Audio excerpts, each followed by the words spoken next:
ሂጂ ከዚህ። በትምህርት ቤት ግቢ ውስጥ ክፉ ልጆች በመቀኝነት የሳራን ደብተር ቀደዱባት፣ ቦርሳዋንም መሬት ላይ ጣሉባት።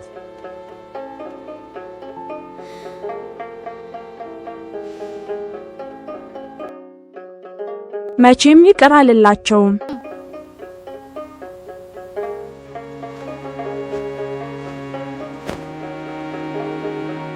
መቼም ይቅር አልላቸውም።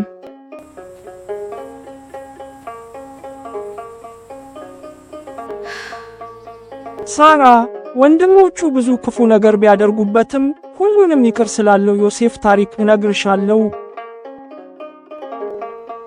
የልብ ጀግኖች ሆይ ዛሬ የምነግራችሁ ታሪክ ወንድሞቹ በመቀኝነት ስለሸጡት ነገር ግን እግዚአብሔር በታማኝነቱ ስላከበረው ስለ ዮሴፍ ነው።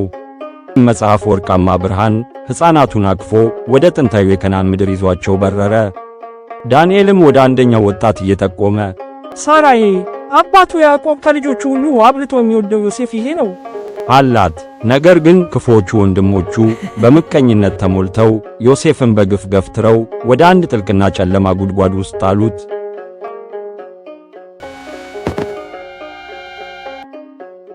ከዚያም ዮሴፍን ከጉድጓዱ አውጥተው ለግብፅ ነጋዴዎች እንደ ባሪያ አሳልፈው ሸጡት። ክፉዎቹ ወንድሞቹ የዮሴፍን ልብስ በከብት ደም ነክረው ለአባታቸው ሰጡት።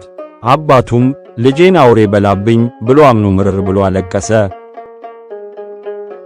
ዮሴፍ ግብፅ አገር በደረሰ ጊዜ የጌታው ሚስት በሐሰት ከሰሰችው።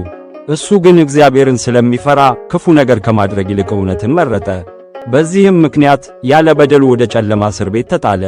ዮሴፍ ግን እግዚአብሔር ከእኔ ጋር ነው ብሎ በትዕግሥት ጸለየ።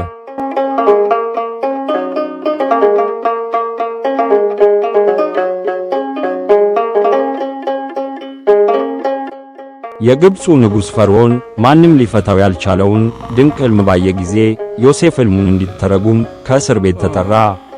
እግዚአብሔር ጥበብን ሰጠውና ዮሴፍ ሕልሙን ፈታው። ንጉሡም ተገርሞ ዮሴፍን በግብፅ ምድር ሁሉ ላይ ታላቅ ገዢ ያደረገው።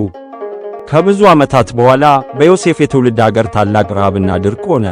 ምግቡ ሁሉ በማለቁ ሰዎቹ በጭንቀት ተሞሉ። የዮሴፍ ወንድሞችም ምግብ ፍለጋ ተሰደው ወደ ግብፅ መጡ። እነሱ ባያውቁትም በዚያ በሸጡት ወንድማቸው በዮሴፍ ፊት ተንበረከኩ።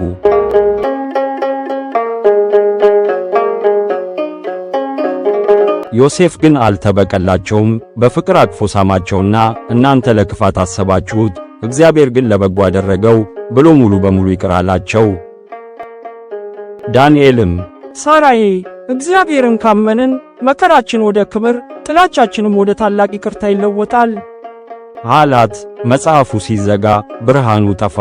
ሳራም በልቧ ውስጥ ትልቅ ይቅርታ ተሰማት፣ ፊቷ በደስታ በርቶ እኔም እንደ ዮሴፍ ሰዎችን ይቅር የምል ደግ ልጅ እሆናለሁ እያለች ወደ ጓደኞቿ ፈጥና ሮጠች።